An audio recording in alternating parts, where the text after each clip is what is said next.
政府为了鼓励大家来注疫苗，已经一人补助500块，特别呼吁65岁以上长辈较危险的族群，要赶紧来注。不过，以台南每一天大约注3、4千人的覆盖率也是无够，所以市政府想出现在需求上行的快筛，来作为注疫苗的礼物小送，即推出反应相当好。那我们相信，要提高疫苗的接种率，大家是挖空心思、绞尽脑汁。65岁以上的人又是 COVID-19 Omicron 的这个高致命群，或者转成中重症的危险族群，所以说他65岁以上的这个覆盖率是很重要的。偏偏我们现在每天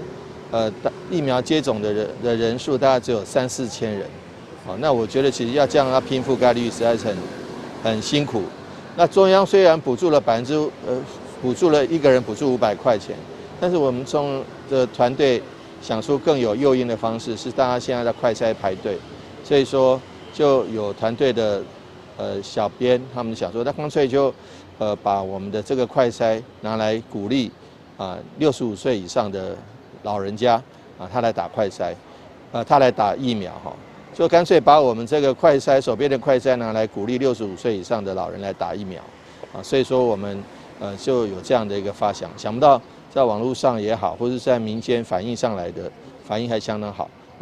根据市府表示，这2天长辈有来注疫苗，或是摕到注疫苗记录来领快筛，总共259位。所以嘛，提醒所有长辈或者家属，疫苗注完以后，市府得发2剂快筛试剂，在上班时间都会当直接到卫生所来领。